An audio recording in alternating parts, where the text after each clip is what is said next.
recevoir le conseil du ministre représentant du Tatarstan pour nous parler de ce thème qui peut paraître surprenant, la Russie, terre d'islam, point d'interrogation. Et c'est peut-être un clin d'œil involontaire à ceux qui nous parlent d'identité heureuse à la sauce bordelaise. Et il faut savoir, il ne s'agit pas de rire parce que l'heure est très grave, que la France telle qu'elle est partie aujourd'hui avec ses problèmes, c'est soit la partition, soit la guerre civile, ou les deux. D'ailleurs, même Hollande l'a confessé. Pourquoi la Russie, terre d'islam? Point d'interrogation. Mais c'est une des religions traditionnelles de Russie. Et la plupart des musulmans des différentes républiques ou États constituant la Fédération de Russie se considèrent comme russiens ou russes et adhèrent pleinement à la culture russe, dont le fondement est orthodoxe. Et je pense que vous en parlerez lors des grandes fêtes pour Alexandre Nevsky ou Saint-Serge-Radeneige. On voit les imams venir et s'enorgueillir de ce passé glorieux. C'est certainement pas demain qu'on verra le recteur de la mosquée de Paris ou ce triste personnage qui vient de mourir, que le... bon, et son âme, on ne sait pas trop... Bon. Malek Chebel,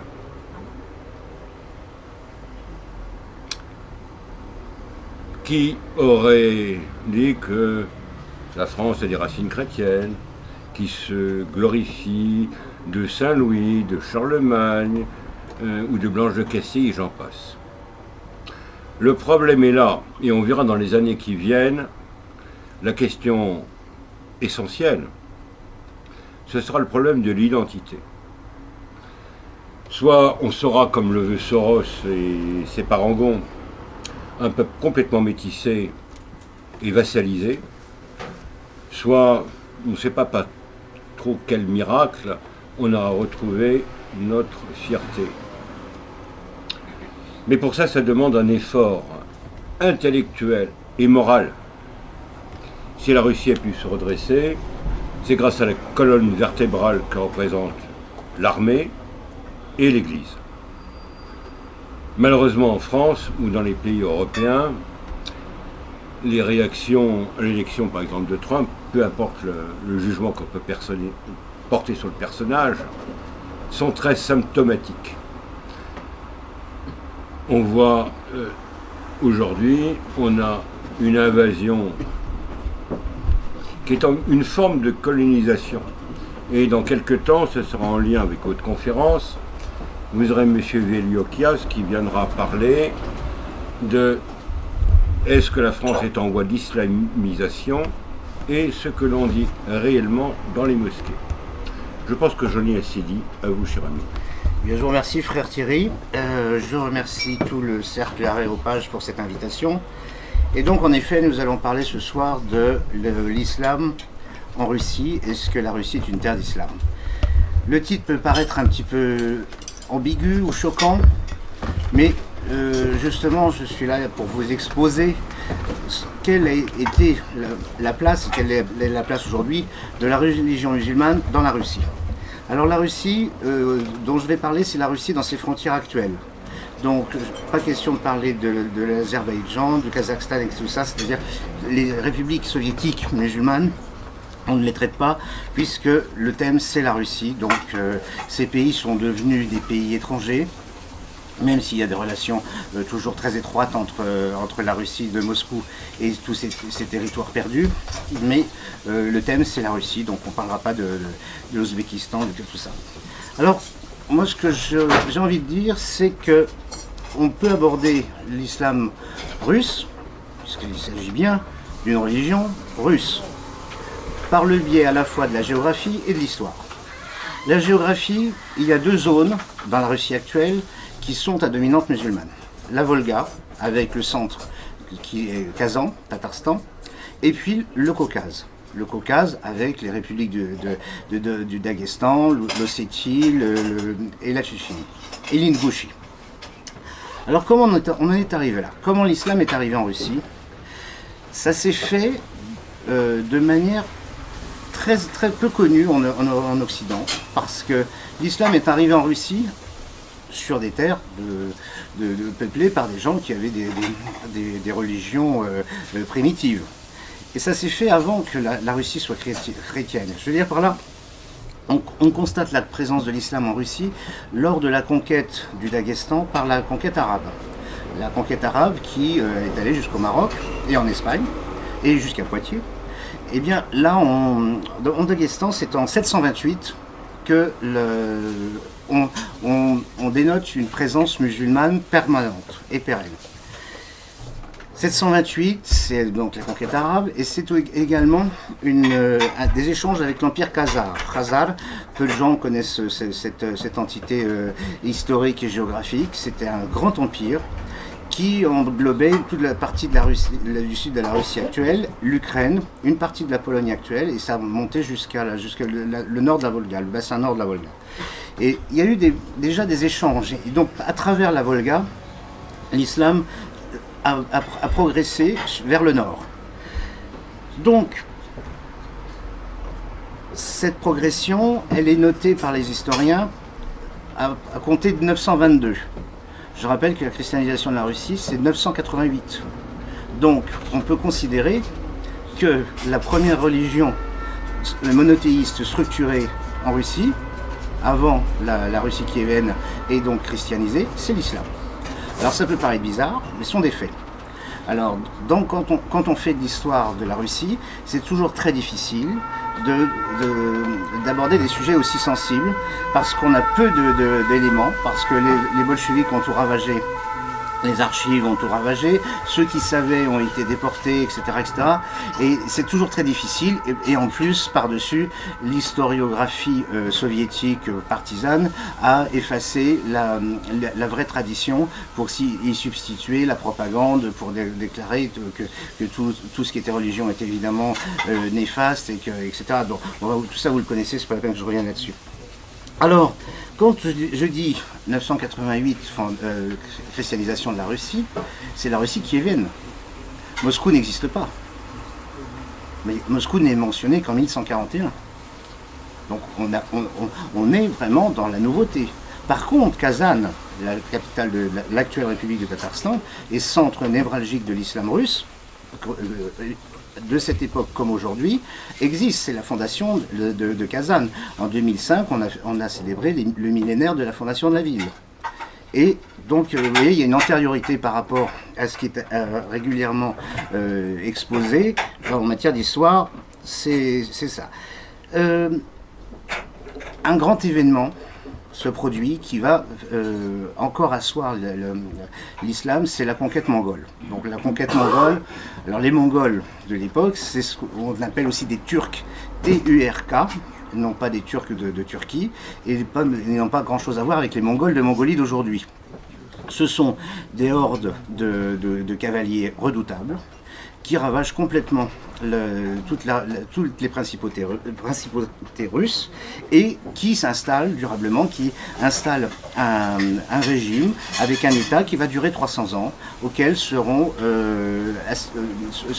vassalisées les principautés russes avant qu'elles s'unissent pour créer ensuite la principauté de Novgorod et ensuite la principauté de Moscou qui deviendra la Russie que nous connaissons avec les tsars Ivan III, Ivan IV. En 1252, le Becher Khan, c'est le petit-fils de Gengis Khan, quand même quelqu'un, se convertit à l'islam. C'est-à-dire que l'islam se propage non pas par la conquête par le sabre, mais par la conversion des dirigeants de la Horde d'Or. Et donc, il n'y a pas de guerre de religion à cette époque, pour imposer l'islam comme religion d'État. Mais l'islam progresse quand même, le reste de la Russie, enfin de la Russie connue, hein, on ne parle pas de la Sibérie, mais de la Russie occidentale, et chrétien, mais sous domination. Les nobles russes payent le tribut à la Horde d'Or, et donc la Horde d'Or est l'État central de Russie. Donc tout ça, on est au XIIIe siècle. Il faut voir où on en est en Europe occidentale. C'est-à-dire qu'il y a ces deux mondes complètement différents qui s'ignorent, qui se redoutent. Il y a des rumeurs que, bon, en tout cas, les Mongols administrent le pays, et l'influence mongole est tellement importante que même dans le vocabulaire, on trouve des mots mongols. J'ai dit par exemple Oukaz, le décret, c'est un mot mongol. Okhana, la sécurité, c'est un mot mongol. Donc beaucoup de choses comme ça sont issues de l'administration mongole de la Horde d'Or. La Russie se renforce avec des tsars, enfin des tsars, et le fait marquant qui là inverse la situation, le rapport de force, c'est en 1552, par Ivan le Terrible, la prise de Kazan. La prise de Kazan, c'est la fin du dernier Khana important. Khana, c'est le royaume, hein, c'est le territoire du Khan. Le dernier Khana indépendant, à la suite d'alliances, de trahisons, de nobles musulmans, tatars qui travaillent pour la Russie. Enfin bon, c'est très complexe, c'est comme la fin de l'Empire byzantin. Donc là, la Horde d'Or n'existe plus, et c'est l'Empire russe qui devient dominant, et pour toujours, enfin, jusqu'à aujourd'hui. Un monument que vous connaissez tous est le symbole de cette prise de Kazan et d'Astrakhan et de Sibir, c'est la cathédrale de Basile le Bienheureux. Donc Ivan le Terrible, pour célébrer la victoire sur les Tatars, donc les Tataro-Mongols, fait édifier ce monument extraordinaire qui est sur la place rouge, pour montrer que maintenant la Russie a réussi à dominer et à passer outre la puissance tataro-mongole. Alors ce monument que vous connaissez tous, puisque c'est toujours la référence de Moscou, c'est avec les coupoles et tout, c'est pas un monument. En vérité, ce sont 8 églises. Chaque tour est une église.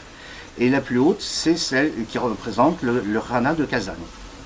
Si vous êtes déjà allé à Moscou, si vous ne l'avez pas encore fait, il est temps de le faire. De l'autre côté de la place rouge, c'est-à-dire par où on entre, il y a une petite église qui avait été détruite sous Staline, mais qui a été reconstituée, et qui s'appelle Notre-Dame de Kazan. Donc, l'importance du Tatarstan, donc le centre névralgique et intellectuel de l'islam russe, est présent dans les monuments. Je citerai aussi la gare de Kazan. Donc c'est comme si on avait, par rapport à l'histoire française, la gare de Bourgogne, la gare de Normandie, des bâtiments comme ça qui sont des symboles de l'histoire commune entre ces populations de la Volga musulmane et les populations russes. Sous l'Empire Romanov, ça se passe plutôt pas trop mal. C'est-à-dire qu'il n'y a pas de massacre, il y a des révoltes de temps en temps, elles sont réprimées, mais il n'y a pas de déportation massive, il n'y a pas de massacre de masse. Et les tsars, à commencer par Ivan le Terrible, pratiquent une politique qu'on appelle la politique alexandrine. Ça veut dire quoi? C'est en référence à Alexandre le Grand. C'est-à-dire que quand le tsar conquérait un territoire, au lieu de massacrer la population et tout ça, eh bien, on intégrait les nobles à la famille. Et donc, les nobles gardaient leur autorité au bénéfice du tsar. Et quand on voit les dimensions de la Russie, c'est difficile d'envoyer des émissaires pour régler des problèmes comme ça en quelques heures, hein. Donc c'est une politique qui a donné d'excellents résultats, parce que les nobles des territoires conquis ou annexés se sont intégrés complètement dans l'histoire. Et on en veut pour preuve aussi, c'est que beaucoup d'aristocrates d'avant 1914 étaient d'origine de différents peuples qui avaient été rattachés à la Russie au cours des siècles précédents. La famille Yusupov étant évidemment la plus évidente. Toutefois, l'empire tsariste, avec l'Église orthodoxe, procède à des confiscations de terres, à une politique de colonisation et de mise en place de populations russes sur les territoires. Donc ça crée quelquefois des tensions avec des migrations vers le Caucase, vers ce qu'on appelle le Turkménistan maintenant, vers l'Empire ottoman, qui reste malgré tout l'ennemi numéro un. Parce que l'ennemi numéro un de la Russie, c'est pas l'Allemagne, c'est pas la Pologne, c'est l'Empire ottoman. Et d'une certaine mesure, la méfiance permanente, y compris aujourd'hui, la Chine. Sous l'Empire, Pierre le Grand, lui, s'occupe de l'occidentalisation de la Russie. Catherine la Grande, elle, sécurise les territoires conquis et elle instaure, et ça c'est important, une autorité musulmane qui dépend de la couronne. C'est-à-dire que c'est quelque chose qui n'existe pas dans d'autres territoires. C'est une sorte de contrôle sur le clergé, enfin sur les penseurs et sur les écoles de formation musulmanes. Donc c'est toléré, non seulement c'est toléré, mais en plus c'est organisé directement par Saint-Pétersbourg. Sous la fin de l'Empire russe, se passe une révolution culturelle essentielle qui a des conséquences jusqu'à aujourd'hui. C'est ce qu'on appelle le djihadisme. Alors le djihadisme, je suppose que vous n'en avez jamais entendu parler, parce qu'en Occident, pratiquement personne ne sait ce que c'est. Il s'agit d'une réforme d'importance non pas limitée à la théologie, mais également au fonctionnement social, qui a été inspiré par des penseurs de la Volga, des Bulgares de la Volga, des Tatars, qui ont considéré qu'il fallait adapter l'islam aux réalités. C'est-à-dire que le pays, le climat, les traditions, c'est pas les mêmes au bord de la Volga que dans les sables d'Arabie Saoudite. Quand il fait moins 30 ou moins 40, quand le soleil ne se lève pas, pour faire le ramadan, c'est pas évident. Donc, ce mouvement issu d'intellectuels tatars conforme à un changement radical de la pratique, mais aussi d'une adaptation à la nouvelle sociologie. Parce que les Tatars, au cours des siècles, et avec le soutien bienveillant de l'autorité impériale, sont devenus de redoutables négociants, et ils se sont enrichis. Mais au lieu de constituer des fortunes colossales pour le lien de s'enrichir, ils ont soutenu, des grandes familles tatares, ont soutenu des opérations de solidarité, c'est-à-dire construction d'écoles, éveil à la culture et à l'alphabétisation des populations. Et ce qui fait que, à la fin du XVIIIe siècle, pratiquement toute la population musulmane est alphabétisée, en plus avec l'alphabet cyrillique, ce qui permet en même temps à la fois de sauvegarder la langue nationale et en même temps d'échanger avec les russophones qui écrivent dans le même alphabet. On oublie l'alphabet arabe, l'alphabet latin qui est quelquefois utilisé, mais c'est beaucoup plus tardif, n'est pas diffusé. On écrit la langue tatar en lettres cyrilliques et la diffusion du Coran se fait en tatar et non pas en arabe. Ça a une conséquence tellement importante que au niveau social, des grands penseurs ou des grands politiques comme Mustafa Kemal se sont inspirés de cette grande révolution qu'est le djihadisme. Et le djihadisme s'est même propagé jusqu'à un territoire qui semble être complètement isolé, mais qui a des relations historiques, culturelles et même ethniques avec en chinois, et qui est l'un des foyers de la culture primitive tataro-mongole. Et là aussi, le djihadisme s'est propagé, et donc les musulmans ouïghours se sont adaptés de façon à, bon, ça se passe pas très bien en ce moment, mais de façon à vivre à côté des Chinois. Bon, là, il y a une politique qui n'a rien à voir avec la religion, mais d'assimilation de façon à ce que les Ouïghours deviennent minoritaires dans leur propre territoire. Mais ça, c'est une politique de remplacement. Hein, on entend souvent parler de ça. C'est qu'on fait venir des gens d'autres régions qui n'ont absolument rien en commun avec les locaux, de façon à les marginaliser et puis de coloniser de manière pacifique toute une région. Donc, le djihadisme, c'est quelque chose qui est pour moi essentiel. C'est pour ça que je m'attarde beaucoup là-dessus, parce que c'est une vision de l'islam qui, aujourd'hui, fait que les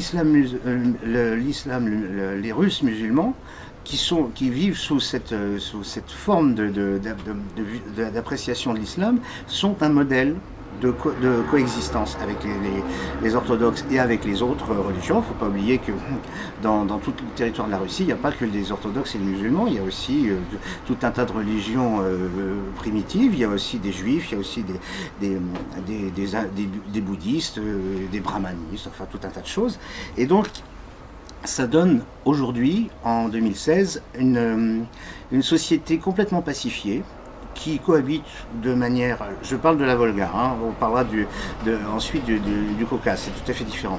Mais donc une société complètement pacifiée qui, comme l'a dit le frère tout à l'heure, intègre les valeurs communes aux deux religions. Les mariages mixtes sont pratiquement même devenus une tradition. Chacun fait bon, en plus, les gens de la Volga sont des gens qui aiment beaucoup bien vivre. Ce sont des régions riches, donc on n'a jamais trop manqué, même à l'époque soviétique, de victuailles et tout. Donc tout le monde fait la fête. Quand c'est Noël, ben les musulmans viennent faire la fête. Quand c'est la fin du Ramadan, ben les chrétiens viennent aider pour faire la cuisine. Enfin, c'est comme ça. Et ça se passe toujours de manière... Alors, je parle bien de la Volga. Hein. Ça se passe toujours comme ça. Et la coexistence entre les deux perdure. Et je vais venir après au XXe siècle et la fin de l'Empire et la période soviétique, parce que ça aurait pu mal tourner. Ça aurait pu mal tourner. Au moment de la révolution de 17, les musulmans sont divisés. Il y en a qui choisissent le camp des soviets, d'autres qui choisissent les blancs. Bon, vous savez, vous connaissez la conclusion de tout ça. Mais les territoires qui correspondaient à des territoires musulmans sous l'Empire Romanov demeurent sous forme de républiques associées ou de républiques soviétiques autonomes et gardent leur identité. C'est-à-dire que malgré le pouvoir extrêmement centralisé des soviets, demeurent des territoires comme la Bachkirie, la Tchétchénie, le Mariel, Komi et compagnie. Donc tous ces territoires-là existent avec des frontières, avec une capitale.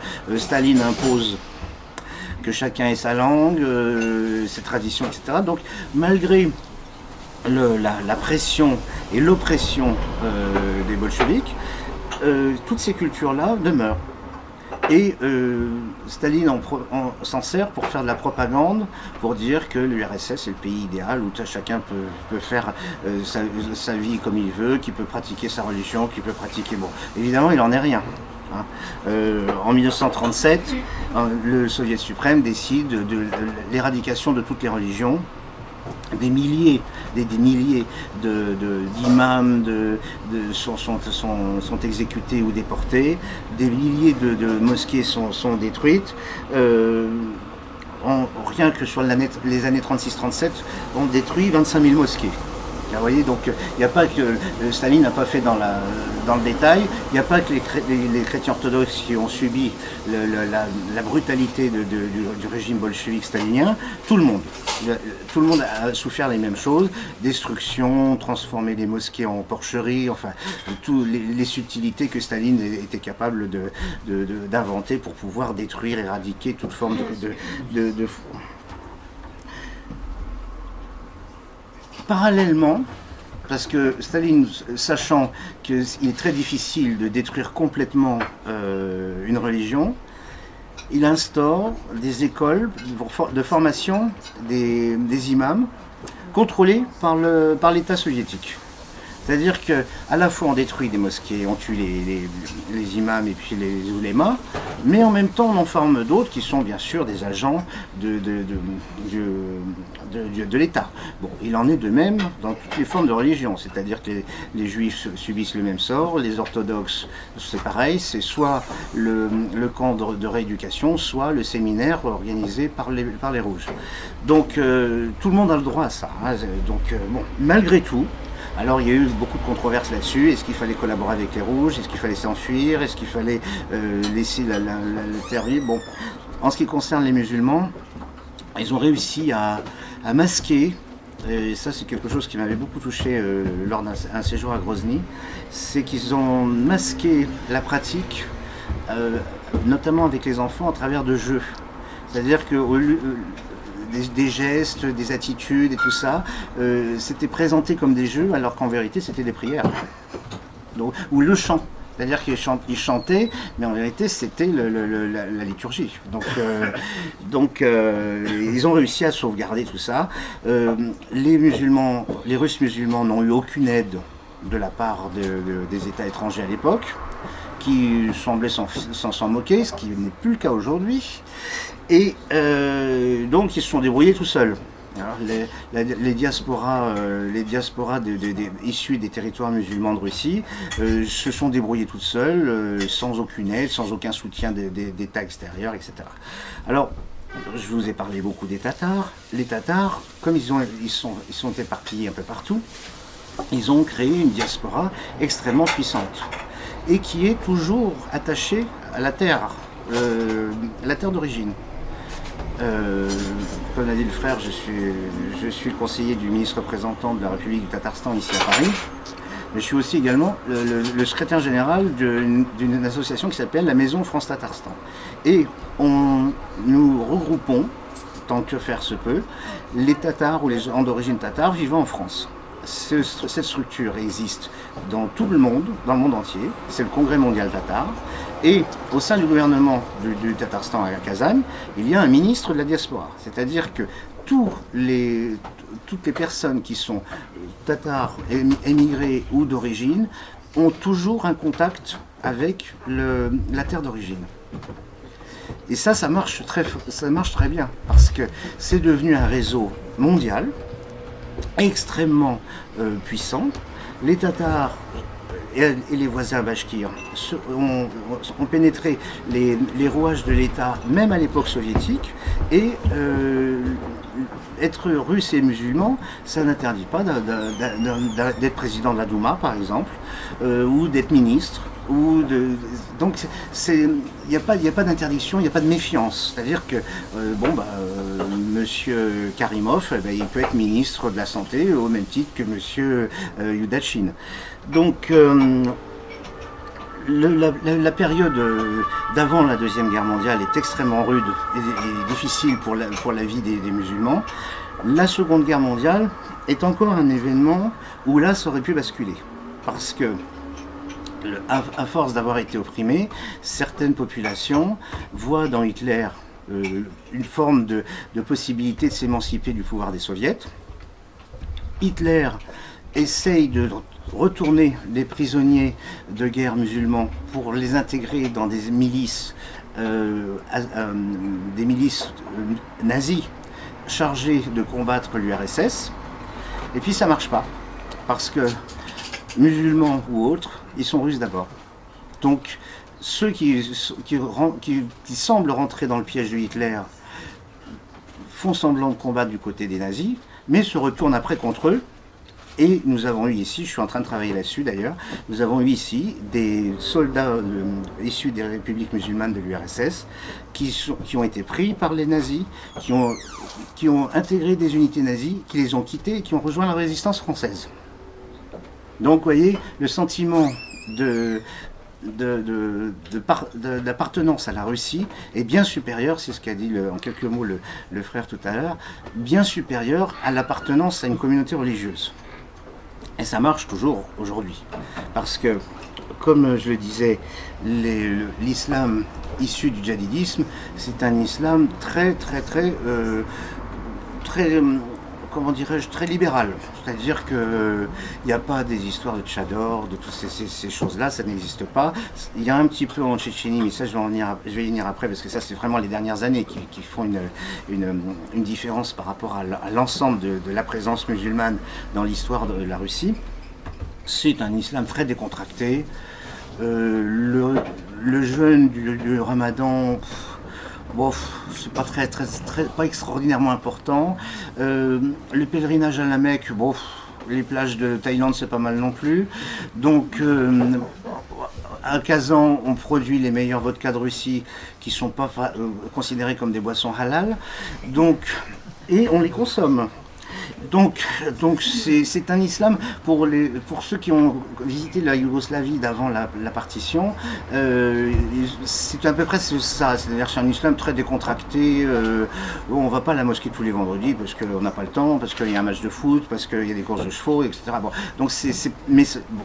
Et puis aussi bien sûr la pression soviétique a fait aussi que beaucoup de gens ont complètement oublié leur tradition. C'est en train de revenir, mais c'est pas dans un esprit sectaire, c'est-à-dire c'est plutôt revenir vers une pratique culturelle que cultuelle. Et donc l'enseignement de la langue tatare progresse, mais c'est pas dans des écoles coraniques, c'est dans des écoles où on apprend la langue tatare. C'est assez à la mode d'ailleurs pour les artistes de s'exprimer en langue tatare, ça fait bien, alors qu'entre eux ils parlent en russe. Alors, tous ceux avec lesquels je travaille, même entre eux ils parlent russe, parce qu'ils ont pas l'habitude. La langue tatare fait partie, par la constitution du Tatarstan, des 2 langues officielles. Donc tous les actes officiels peuvent être rédigés dans les 2 langues, mais le russe est quand même la langue parlée par tout le monde. Et aussi parlée par les gens qui sont maintenant des citoyens du Kazakhstan, Ouzbékistan, etc. C'est la langue commune. Et tout le monde continue à parler le russe pour les affaires et pour les échanges. Alors, je parlais de la Deuxième Guerre, donc avec cet épisode des soldats, mais à la fin, les peuples qui avaient imaginé qu'avec Hitler ça allait être mieux qu'avec Staline, ben, ils l'ont payé cher. Parce que le petit père des peuples n'a pas hésité à déporter intégralement des peuples entiers en Sibérie, au Kazakhstan, et ceux dont on parle souvent ici en France, c'est les Tatars de Crimée, qui ont été considérés comme peuple traître, et qui ont tous été embarqués vers le Kazakhstan, et ils n'ont pu retrouver leurs droits qu'en 1967. Le droit de revenir, pas leur droit, le droit de revenir. Leurs droits, ils les ont retrouvés en 91. Et donc, à l'époque de Khrouchtchev, il ne faut pas se faire d'illusions, c'est pas mieux. C'est-à-dire qu'on continue à détruire des mosquées, des églises, enfin tout ce qui peut, surtout en Ukraine, puisque lui est originaire d'Ukraine, donc il commence, comme Staline avec la Géorgie, par ravager son propre pays avant d'aller détruire les autres. Et cette répression féroce s'arrête non pas en 1953, mais en 1956. C'est-à-dire que Khrouchtchev, le bon bonhomme qu'on présente, et après avoir affamé son propre peuple dans les années 30, continue la répression stalinienne jusqu'en 1956. Donc le bonhomme n'était pas aussi sympathique que ce que les historiens occidentaux voudraient en faire paraître. Arrive la période Brejnev, donc c'est ce qu'on appelle la période de glaciation, il ne se passe rien. C'est-à-dire que pas de répression, mais pas d'encouragement. Les séminaires orthodoxes fonctionnent, bien sûr limités. Les métropolites, les patriarches sont nommés avec l'assentiment du Kremlin. Il en est exactement de même avec les dignitaires musulmans. C'est-à-dire qu'une entité qui s'appelle la Moultaya, qui existe toujours, est une sorte de conseil suprême du culte musulman de la Russie. Sauf que là-bas ça marche. Et qu'il n'y a pas de problème. personne ne met en cause cet organisme qui regroupe toutes les associations avec les différentes cultures, avec les courants de pensée, etc., etc. Ça marche. Il y a le consistoire juif, il y a le patriarcat orthodoxe et il y a les Multaya, c'est-à-dire que tout le monde se retrouve dans une organisation visible et qui fonctionne. Arrive Gorbatchev. En 1986, Gorbatchev arrive en racontant ce que les Occidentaux ont bu comme de la vodka fraîche, c'est-à-dire que tout va être super, la perestroïka, c'est formidable, etc. Bon, finalement, ils s'en foutent complètement. Néanmoins, il autorise les pèlerinages à la Mecque, qui sont à cette époque-là quelques milliers de personnes. Et en plus, les Saoudiens ne veulent pas que des Russes viennent en pèlerinage parce qu'ils ont peur qu'ils contaminent les leurs. Donc il ne se passe pas grand-chose. 91, la tentative de coup d'État du mois d'août, là ça change. Parce que, entre-temps, la Russie s'est réhabituée à retrouver ses racines culturelles, redécouvre l'apport des religions, toutes religions, hein, l'islam comme l'orthodoxie, comme le judaïsme, comme les religions du Grand Nord, le chamanisme, etc. Et là, c'est le contraire. C'est-à-dire que là, ça marche. On reconstruit des mosquées comme on construit des églises, mais c'est-à-dire le ressenti de l'époque, c'est de retrouver leur histoire comme si elle s'était arrêtée en 1917. C'est-à-dire on repart où on était en 1917. Et donc là, le 91, c'est un grand changement parce que 91 aussi, c'est la perte des républiques soviétiques, alors les Baltes bien sûr, mais l'Ukraine et les républiques d'Asie centrale. Et là, pendant l'époque soviétique, tout le monde était citoyen soviétique. Donc il y avait des échanges, des mariages, etc. On allait travailler chez les uns, etc. Puis là, tout d'un coup, on s'aperçoit que notre voisin, c'est comme la Yougoslavie, hein, on s'aperçoit que notre voisin, c'est plus notre voisin, c'est un étranger. Et là, il y a un problème. Parce que des forces extérieures que vous reconnaîtrez essayent de faire de l'influence de l'islamisme, c'est-à-dire réislamiser ces populations, mais avec des arrière-pensées que vous avez devinées.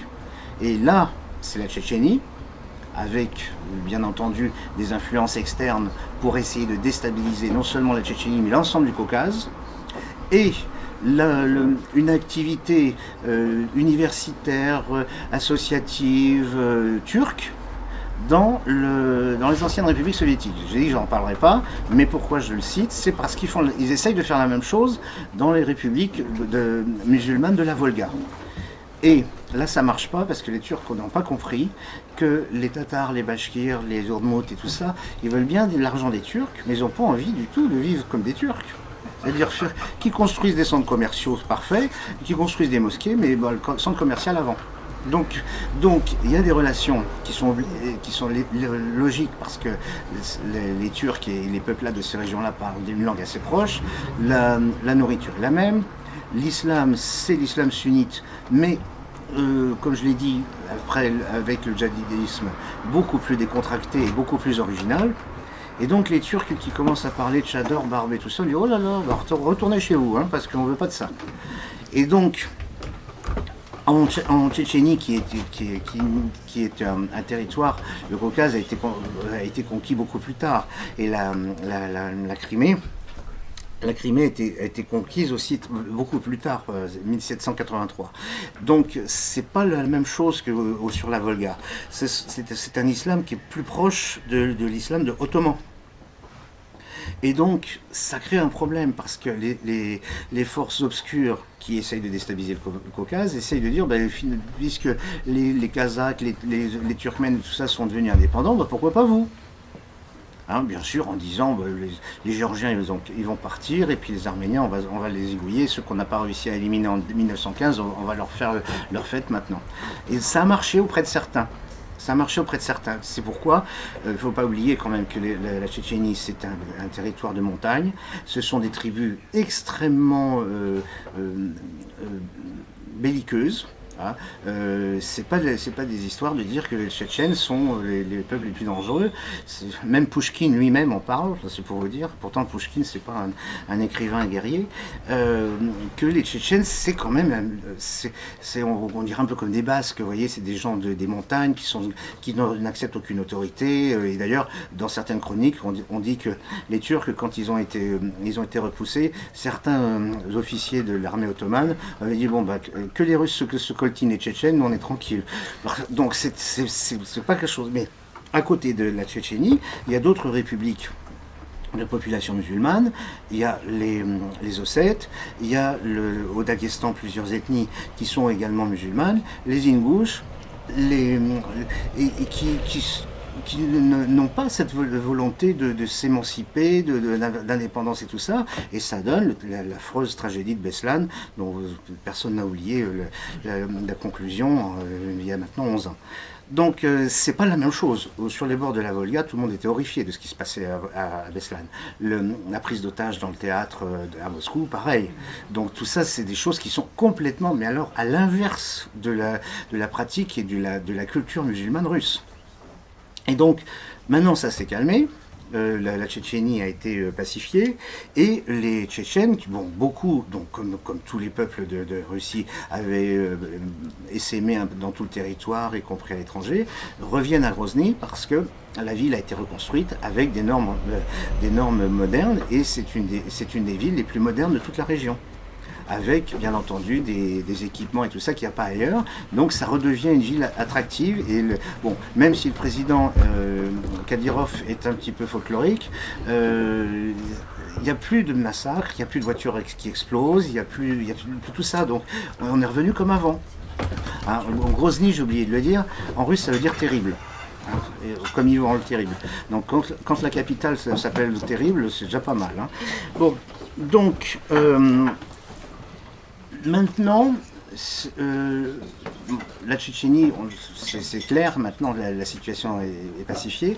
Et qu'en est-il d'aujourd'hui, 2016, c'est-à-dire que la perestroïka est derrière nous, la chute de l'URSS également, la zone économique de la Volga, notamment autour du Tatarstan, est devenue la troisième zone économique la plus dynamique de Russie. Et tout ça à cause justement de la structure des Tatars avec leur sens des affaires et du réseau et aussi parce que en 91 le président Chaïmiyev a négocié avec Yeltsin une large autonomie. Et Yeltsin aurait dit, moi je ne l'ai pas entendu, mais on me l'a répété souvent, que Yeltsin aurait dit au président Chaïmiyev, prenez toute l'autonomie que vous êtes capable d'assumer. Donc ça a permis à cette région comme je l'ai dit tout à l'heure, de permettre le redéveloppement de l'enseignement de la langue tatar, de permettre de revenir à des anciennes lois qui dataient de l'époque des tsars, notamment en matière de foncier. Et ça a surtout dynamisé cohérent dans la politique de la fédération. Et vous avez peut-être vu l'année dernière, c'était le 24 septembre, l'inauguration de la grande mosquée de Moscou, qui a été inaugurée conjointement par le président Poutine et par le président Erdogan, et qui est maintenant la deuxième plus grande mosquée d'Europe après celle de Kazan.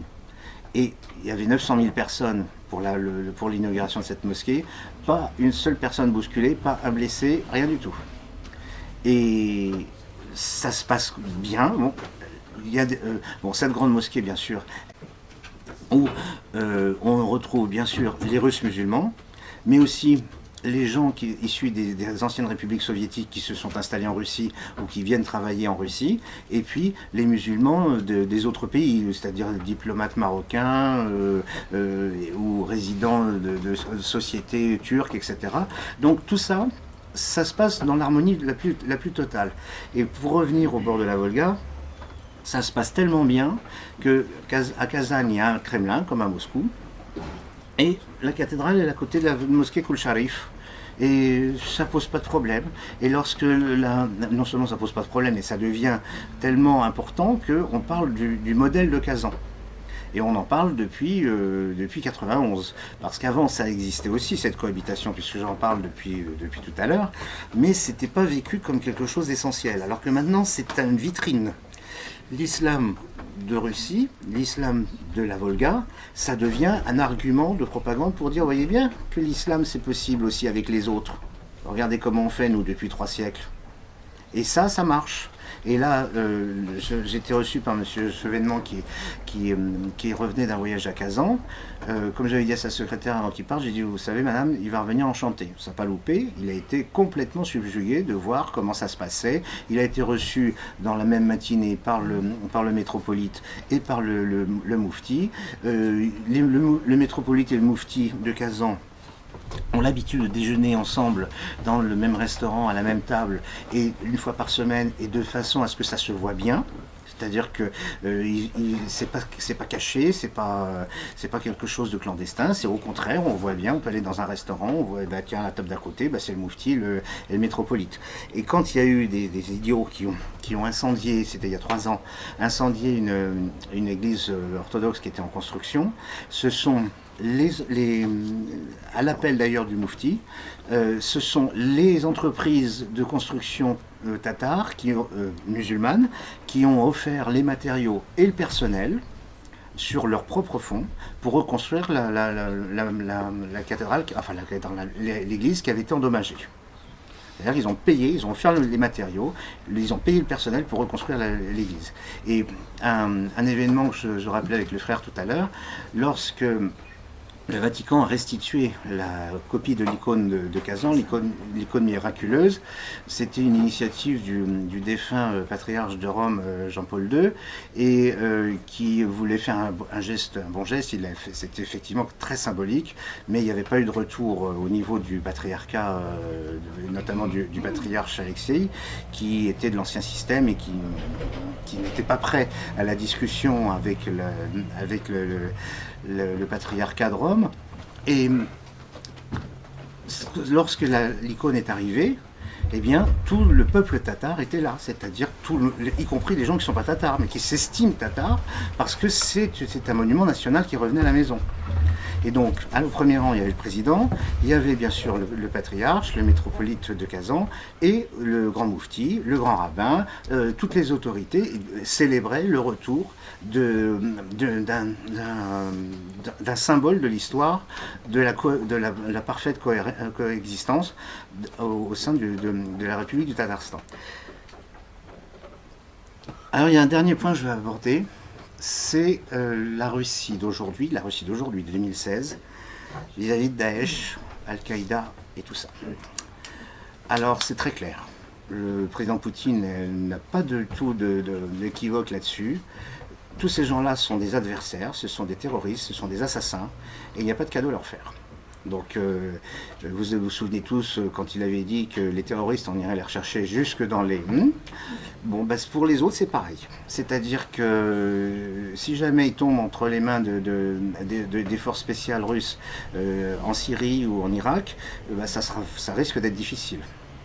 Et pour donner une illustration de cette détermination de la Russie à n'avoir absolument aucun lien de quelque nature avec ces mouvements, il y a un bataillon tchétchène, entièrement musulman bien sûr, qui est parti en Syrie pour assister l'armée syrienne pour la reconquête et pour la libération de son territoire.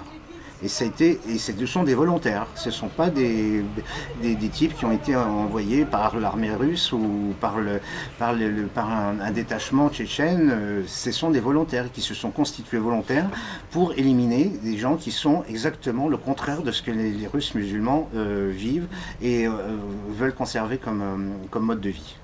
Alors j'espère que je ne vous ai pas trop ennuyé avec tout ça. Et puis j'espère que vous avez beaucoup de questions. J'espère que vous avez beaucoup de questions parce que je suis là pour y répondre. Plein d'enseignements sur ce qui se passe et il explique bien pourquoi il a mis un printemps russe à le renouveau, parce qu'en effet, quand on vit là-bas, quand on s'y rend souvent, quand on visite les régions, là, on a l'impression que c'est un pays qui est en pleine reconstruction, que tout le monde a envie que ça change, que ça bouge. Et c'est exactement l'inverse d'ici, quoi. Tout le monde se plaint et tout. Là-bas, ben non, allez, on bosse. Et puis, bon, il y a la crise. Tant pis, on va manger des pommes de terre. Et puis après, ça ira mieux. Enfin, ça, c'est une constante dans la vie russe. Hein. C'est-à-dire que quand il y a une crise, bon, c'est difficile, mais dans l'esprit qu'on appelle l'âme russe, que vous avez souvent entendu cette expression, la ruskaya mysl, c'est un état d'esprit qui fait que, bon, alors déjà, il faut toujours dire que c'était mieux avant, hein, c'est sûr, même si c'était épouvantable, mais bon, ça va mal, mais ça ira mieux demain. Et puis on va faire ce qu'il faut pour. Et puis bon, on a eu un dictateur sanguinaire, mais ça aurait pu être pire. Et puis, vous voyez, donc les gens qui étaient sous les bombes nazies à Leningrad, ils écoutaient des histoires drôles, alors qu'ils n'avaient rien à manger. Mais ils écoutaient des histoires drôles à la radio. La propagande de l'armée rouge racontait des histoires drôles sous les bombardements. Je ne sais pas si vous imaginez le truc. Donc, ce renouveau de la Russie, cette volonté de s'en sortir, de ne plus être la risée de l'Occident et tout ça, c'est quelque chose de très profond et c'est partagé par tout le monde. Là, ça transcende complètement les histoires de religion ou de classe sociale. C'est vraiment quelque chose qui, les jeunes, ils veulent pas vivre comme leurs grands-parents, ils veulent vivre comme tout le monde, quoi. C'est-à-dire avoir un téléphone portable, aller faire du ski, aller se baigner à la mer et tout ça. Et donc c'est pourquoi Alexandre parle de tout ce que j'ai dit, il évoque aussi, il parle aussi de la Crimée naturellement, parce que la Crimée en vérité c'est bon, je l'ai bien dit tout à l'heure, en 1783, Catherine II, impératrice de Russie, conquiert la Crimée sur les Ottomans. La Crimée devient russe et elle n'est pas autre chose que russe, elle n'est pas chinoise, elle n'est pas sud-africaine ou javanaise. Donc l'opération de 1953 de Khrouchtchev, c'est une usurpation. C'est comme si on disait maintenant à la France, au fait, vous exagérez un petit peu, vous devriez rendre l'Alsace et la Lorraine à l'Allemagne. Hein, donc, vous voyez, ça c'est abordé. C'est pour ça que moi je vous recommande la lecture du livre d'Alexandre, parce que c'est vraiment un document essentiel qui reprend tout, qui décrypte toute l'évolution de ces dernières années. Bon, je parle pourtant, il faut que j'arrête. Je vous écoute pour les questions, hein, bien sûr. L'Ukraine, vous pouvez nous parler de l'Ukraine, de la crise qui vient en ce moment entre la Russie et l'Ukraine? Parce que l'Ukraine également qui a une aussi russe, je crois. Oui, plutôt. Voilà. Alors bon, oui, d'accord. C'est votre question? Très bien. Alors, alors l'Ukraine, l'Ukraine, tout à l'heure j'ai parlé de la christianisation de la Russie, c'est la Russie qui évienne. C'est-à-dire que le berceau de l'orthodoxie russe, c'est Kiev. Hein? Et donc Kiev avait des échanges avec les Byzantins et même avec l'Occident, puisque nous avons une reine de France qui s'appelle Anne, qui était la fille de Sviatoslav le Grand. Et c'est grâce à Anne que nous avons des rois qui sont appelés Philippe, parce que ça n'existait pas en Europe occidentale, le prénom Philippe. Donc l'Ukraine, c'est effectivement le berceau culturel et historique de la Russie, on l'appelait la petite Russie d'ailleurs, et le territoire actuel, c'est en vérité les frontières que Staline a découpées. Alors c'est assez croustillant de voir que les grands démocrates s'attachent à sauvegarder un territoire complètement artificiel comme l'était la Yougoslavie ou la Tchécoslovaquie, avec les frontières de Staline. Bon, moi je veux bien, je suis pas contre. Hein. Mais alors, pour revenir d'une manière beaucoup plus factuelle sur la question d'Ukraine, tout le nord-ouest, c'est la civilisation polonaise, donc on parle le polonais, on mange de la cuisine polonaise, christianisme catholique, et tout le sud, c'est-à-dire le Donbass et puis la région du Dniestre, c'est russe, c'est-à-dire qu'on ne parle pas la même langue, on ne mange pas la même chose. Ils sont orthodoxes, ils sont viscéralement attachés à la Russie, ils ne veulent pas entendre parler, alors surtout avec des clowns comme celui qui a la tête du gouvernement à Kiev, qui sont des marionnettes d'un autre pouvoir que je n'ai pas besoin de citer, que vous avez reconnu. Et donc, c'est deux pays en vérité. Vous avez la partie nord-ouest et puis la partie sud-est qui sont deux pays différents. Il n'y a pas d'abord, l'Ukraine n'existe pas sur les cartes historiques, il n'y a jamais eu. La Lituanie, oui. La Russie, oui, le Novgorod, tout ça, il y a des traces de ces États-là. Mais l'Ukraine, ça n'a jamais existé. C'était toujours été qu'une province et c'est n'importe quoi. Donc, pourquoi le Donbass ne supporte plus la tutelle de Kiev? Parce qu'ils ne se sentent pas, enfin, les gens qui sont à Kiev ne sont pas des Ukrainiens de tradition russe. C'est autre chose. Et comme c'est la zone où il y a les terres noires qui produisent le blé et qu'il y a aussi le charbon et qu'il y a le port d'Odessa, et bien évidemment ça attire des convoitises. Et ça attire des convoitises. D'ailleurs, la désignation d'Ukraine, c'est ce qui est à l'extérieur. Oui, c'est ça. Voilà. C'est au bord de... C'est même pas un nom. C'est même pas un nom. C'est même pas un nom de pays, c'est à l'extérieur. C'est comme Yougoslavie, c'était pas un nom. C'est le territoire des Slaves du Sud. C'est pas le nom d'un pays. Donc c'est... bon, j'espère avoir répondu. Sinon, je vais vous me reposer la question. Hein. Mais combien d'hectares, c'est combien d'hectares qui viennent d'être achetés par Monsanto d'Ukraine? Ah, je n'ai pas suivi ça, mais c'est énorme. C'est 1 million, 1,5 million, je crois. C'est ça, ouais. C'est ce qu'on était en train de chercher. Oui. C'est énorme. Attends, j'entends. On juge souvent Poutine, les Occidentaux, tout au moins le locataire d'Élysée à bail précaire. Ils jugent souvent Poutine sur la Crimée. Vous venez de dire effectivement que la Crimée est russe depuis 1783. D'accord. Avant Nice, c'est la Savoie. Voilà, que l'Ukraine est dans un pays qui est en grande majorité déjà par son histoire religieuse. Je crois que l'alphabet cyrillique est parti de Kiev, il me semble. Oui, bien sûr, c'est Cyril et Méthode, les deux moines qui ont... Donc nous on juge, si vous voulez, l'intervention de Poutine en Crimée ou en Ukraine, en étant un fasciste, etc. Or, c'est pas mon idée, pas du tout. Mais d'après ce que vous venez de dire, effectivement, c'est quand même un grand président. Vladimir Poutine? Ah bah évidemment, enfin moi vous ne pouvez pas me trouver sur le plus grand défenseur de... Il y a beaucoup de gens qui disent... Oui mais... Monsieur, là sans vouloir sortir du sujet, puisque là on parle de l'islam russe, sachez s'il vous plaît, sachez que le président Poutine, par exemple, est le seul chef d'État blanc qui peut arriver en Afrique et être acclamé. Donc c'est-à-dire que ce que vous dites, c'est le ressenti que vous avez vis-à-vis de Poutine et de la manière de gérer les crises, non, j'en dis bien, c'est que c'est pas du tout comme ça qu'on voit les choses. Peut-être que dans les salons du Boulevard Saint-Germain, on parle comme ça, mais dans le reste du pays, dans le reste du monde, c'est tout à fait différent. Et ce qui vient de se passer, c'est dimanche, c'est-à-dire hier, les élections en Moldavie et les élections en Bulgarie ont apporté au pouvoir des présidents ou le Premier ministre, je n'ai pas tellement bien suivi parce que j'étais sur autre chose, qui sont ouvertement pour la collaboration étroite avec la Russie. Et c'est la même chose en Serbie. Et on appelle, bon, c'est assez folklorique, bon, je ne me suis pas tellement penché là-dessus, mais il y a la Légion orthodoxe qui est constituée de Serbes, de Grecs, de Chypriotes, de Roumains, de Bulgares et de Russes. Et ça, c'est... bon, moi, mon sujet de ce soir, c'est l'islam en Russie, enfin la Russie musulmane. Mais ça veut dire que tout le monde ne capte pas la propagande ou les analyses assez improbables de M. Bernard-Henri Lévy. Donc, voilà. Si je...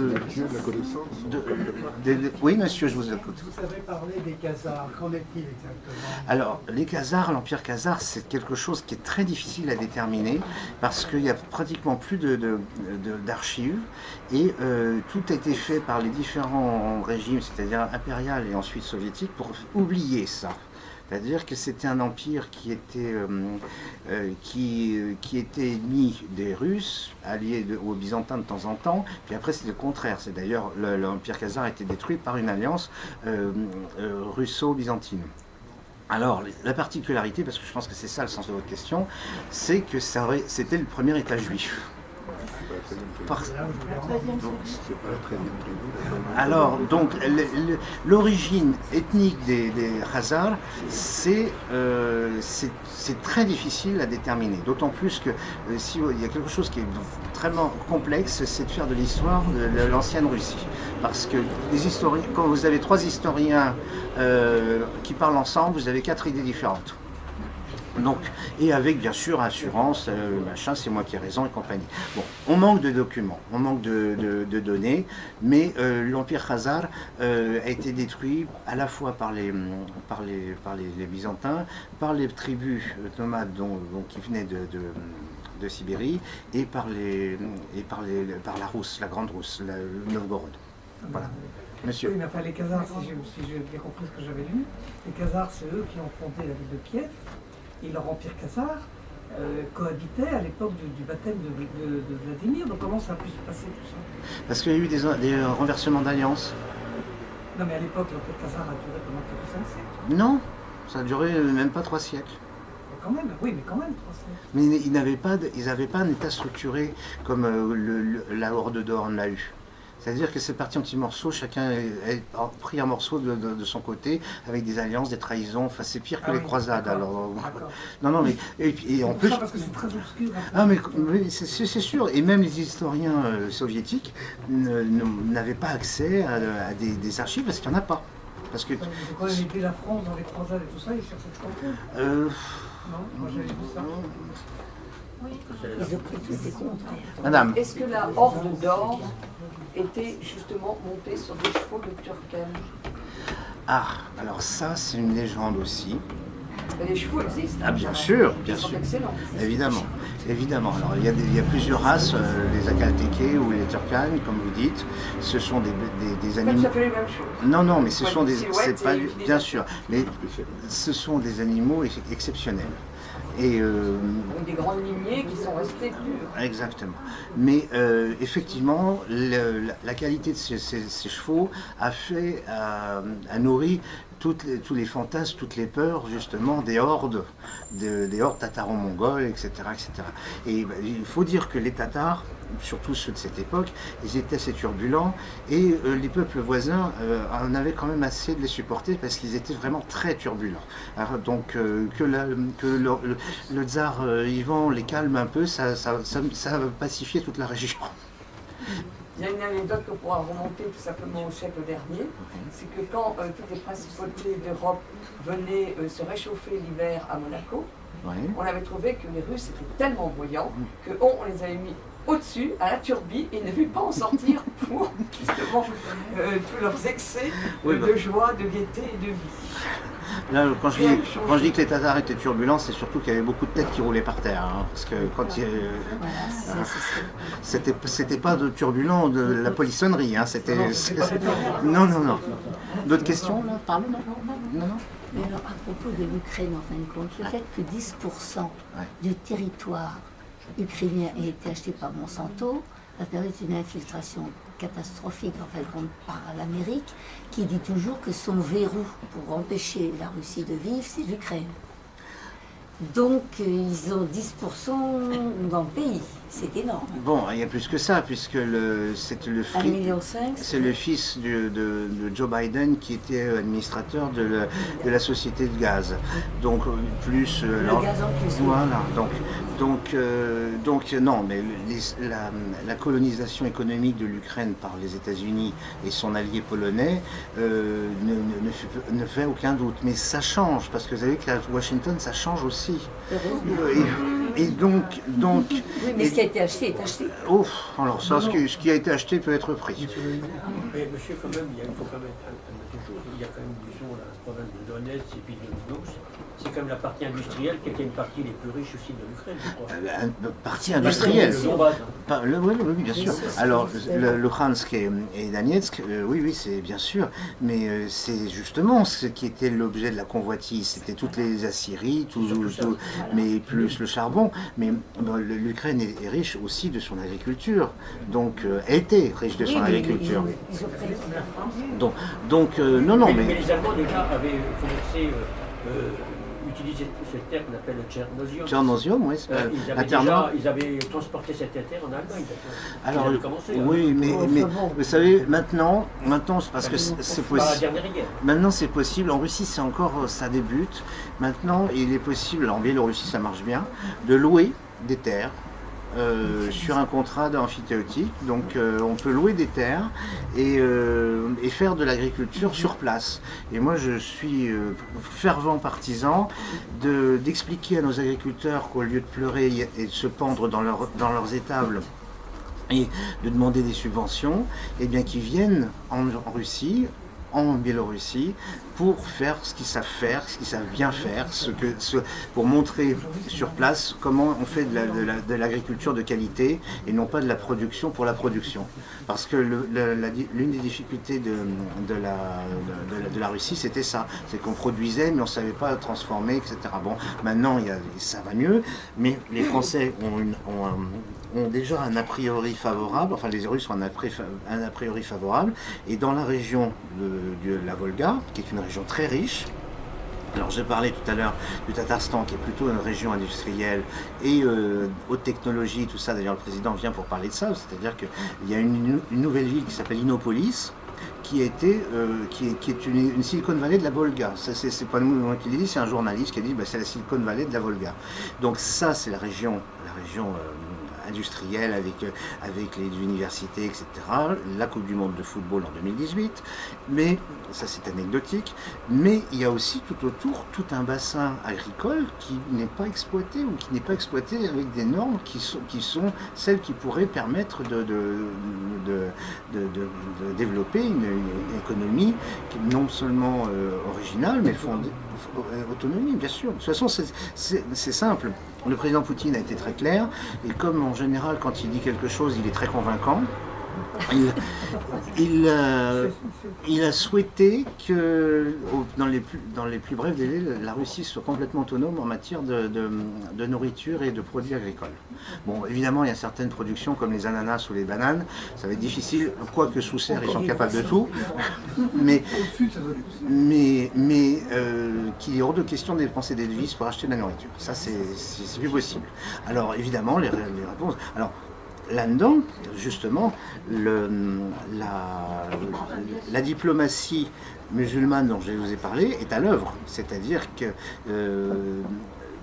pour contrer justement les sanctions économiques américano-européennes, et bien embargo, voilà. Donc actuellement, par exemple, dans les domaines de haute technologie, la Russie, à travers la région de la Volga et la ville de Kazan en particulier, travaille avec la Malaisie, avec Singapour, avec le Pakistan, avec l'Iran, enfin avec tous les gens qui ont envie de travailler avec la Russie et puis qui ne veulent plus travailler avec les autres. Donc la finance musulmane, je vous ai parlé du Kazan Summit, du sommet de Kazan annuel, eh bien, les Américains ne veulent pas prêter d'argent, bah, tant pis, à Dubaï il y en a. L'islam là-dedans, c'est quelque chose de quotidien, c'est pas une petite tradition familiale, c'est-à-dire que c'est devenu une partie intégrante de la diplomatie et de l'économie de la Russie. Oui, parce que l'islam d'ombre, la Sibérie est en train de passer sous l'emprise chinoise. Et vous êtes au courant un petit peu du livre Les 3 discours de Solovyov. Oui. On parlait du péril chinois, mais disons malgré tout, il y a un problème, c'est-à-dire qu'il y a 150 millions de Russes face à 1,5 milliard, enfin 1,3 milliard exactement chinois, et la Russie, elle a cédé, si c'est pas la moitié, mais disons le tiers de la Sibérie aux Chinois, et là, elle est en perte de vitesse. Elle l'a cédé ou ils l'ont occupé? Il y a eu des accords économiques. Alors bon, l'accord économique, c'est de toute façon, avec la Chine, c'est toujours je t'aime moi non plus. Il y a toujours la méfiance la méfiance qui est parallèle aux grandes déclarations d'amitié. Des deux côtés d'ailleurs. Alors, les Chinois font attention aux Russes et les Russes redoutent les Chinois. Alors dans ce que vous dites, c'est-à-dire la désertification de la Sibérie orientale, c'est un phénomène qui était très préoccupant, c'est-à-dire qu'après la chute de l'URSS, il y a des régions entières qui se sont vidées parce que les gens habitaient ou travaillaient là pour des raisons qui n'étaient pas fondamentalement économiques. C'est-à-dire qu'ils gagnaient 3 ou 4 fois leur salaire par rapport à ce qu'ils auraient touché à Moscou s'ils habitaient à Khabarovsk ou dans Nakhodka ou dans des endroits comme ça. Mais une fois qu'on est revenu à l'économie réelle, il n'y avait plus de raison de payer ces gens-là 3 fois plus cher, donc ils sont revenus à Moscou. Donc il y a eu aux États-Unis des villes fantômes. Et, comme l'a mentionné monsieur, les Chinois qui manquent de place, et puis qui ont quand même le tempérament fourmilier, et bien ils se sont dit, ils y a de la place, pourquoi pas s'installer, etc. Alors, avec le projet de train rapide, la nouvelle route de la soie sur les rails, là, comment on appelle ça là, c'est un projet de train de marchandises qui partirait de la Chine jusqu'à l'Europe pour éviter les échanges par bateau cargo. Et donc c'est-à-dire que les marchandises mettraient plus que 5 jours pour venir de Chine jusqu'en Europe. Il y a déjà des... Oui, mais c'est pas. Là, c'est un grand projet. C'est la nouvelle. Ça s'appelle la nouvelle route de la soie, avec des endroits comme Tcheliabinsk, où là, on chargerait les containers d'un train qui va par là. Alors, il y a celui qui va vers l'Allemagne, il y a celui qui va vers l'Italie, il y a celui qui va vers la Finlande, etc. Donc ça fait. Alors, le frère en a parlé tout à l'heure. Ça, c'est un autre projet qui s'appelle l'Eurasie, l'Evrasia. C'est un projet personnel de Vladimir Poutine. C'est de reconstituer un ensemble économique avec les anciennes républiques de l'URSS. C'est-à-dire, ça existe déjà, il y a la Russie, la Biélorussie, le Kazakhstan et l'Arménie. C'est-à-dire, c'est une zone de libre-échange comme nous on a connu la communauté européenne à l'époque des Neufs. Alors, il n'y a pas la même monnaie, il n'y a pas tout ça comme aujourd'hui, mais plutôt, c'est pour ça que je vous donne cet exemple, c'est l'Europe des Neufs. L'Europe des Neufs, avec l'harmonisation des droits, de douane, etc. Et l'objectif à terme et à plus long terme, c'est que dans cet ensemble eurasiatique, c'est que des pays qui n'ont pas été membres de l'URSS, comme l'Inde ou la Chine, s'en rapproche pour pouvoir constituer un pôle financier avec une monnaie commune, comme nous on avait l'écu à l'époque, tout le monde se souvient de ça, une monnaie de transaction, une monnaie factice mais de transaction, et ça c'est un autre projet. C'est le RMB mais qui fonctionne déjà. Non, ça c'est que pour les Chinois. Là il s'agirait d'une monnaie scripturale pour l'ensemble de l'Eurasie. Donc ça c'est un autre projet, mais là aussi, au Kazan Summit de cette année, c'était au mois de mai de cette année, au Forum économique musulman de Kazan, il était question de ça. C'est-à-dire que les Chinois, ils ont quand même quelque chose comme 25 ou 30 millions de musulmans, parmi lesquels les Ouïghours, leurs économies sont en pleine déroute et tout, mais c'est pas vrai du tout. C'est parce qu'ils en ont peur qu'ils essayent de le un problème avec le Brésil aussi. C'est surtout la compétence, et c'est dramatique ce silence. Ils ne se rendent pas compte de ce qui se passe.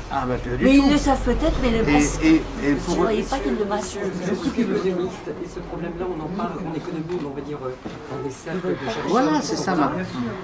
Donc, on redoutait cette zone eurasiale depuis très longtemps, parce que non seulement c'était une menace pour l'euro, mais en plus de ça, on regardait la réaction des États-Unis, parce que dans ces cas-là, ça veut dire que ça ne sera plus le pétrodollar. Et là, il risque d'avoir un problème. Évidemment. Et on se demandait comment les Américains allaient se débrouiller, notamment vis-à-vis des titres que détiennent les Chinois. Voilà, donc là, on voit sur le problème. Bien sûr. Et aussi, puisque vous êtes économiste, madame, vous savez ce que c'est que la banque musulmane, c'est-à-dire avec les prêts à taux zéro. Cette année, pour la première fois, ils ont fait travailler les économistes en France sur la finance islamique. C'est ça. Jamais auparavant, nous avons travaillé sur... Et j'avais un monsieur juif à côté de moi qui m'a dit, tu vas voir, ils vont nous faire une OPA sur la finance occidentale. Il faut regarder l'importance des lobbying actuellement, notamment lors des élections avec Clinton et l'autre, l'importance attention, c'est le lobbying juif et musulman qui sont en train de prendre le dessus sur le lobbying juif. Oui. D'où la politique pro-arabe qui suit derrière. Donc ça, c'est très intéressant, regardez. Et les Anglais avaient compris ça, bien sûr, depuis très longtemps. Mais comment se fait-il qu'en effet, on n'en parle pas alors ça, allez demander ça, une politique. Mais là dans l'esprit de ce que je vais exposer depuis tout à l'heure, l'islam russe est un facteur économique essentiel, y compris dans des domaines comme la banque. C'est-à-dire que les banques tatares, ce sont des banques de niveau classe A. C'est pas des caisses d'épargne. C'est une nouvelle orientation, parce que jusqu'à présent, c'était la City qui détenait en fait la finance islamique. Et on disait, bon, on trouvait que le monopole était trop petit pour s'y intéresser en France, on trouvait qu'on avait du retard par rapport à la City. Mais là, maintenant, on est en train de s'y mettre. Ben oui. Bon. D'autres questions? Vous reviendrez pour le récit. Si vous voulez, bien sûr. Donc, je signale que le conférencier reviendra pour la dernière conférence de cette année sur les forces spirituelles de l'Eurasie. Donc ça complétera, et je pense qu'il y aura un prêtre russe qui sera là. Alors, il ne reste plus que 2 livres de l'ATSA. Ceux qui le veulent, il faut vite se dépêcher. Il y a déjà 3 qui ont été vendus. Comment? Il ne reste plus que 2. Vous le voulez? Allez-y, je tiens. Je viens d'acheter quoi? Ça vaut le coup. 20 €. Je ressens qu'avoir un russe, c'est un mois. Comme ça, c'est plus bas.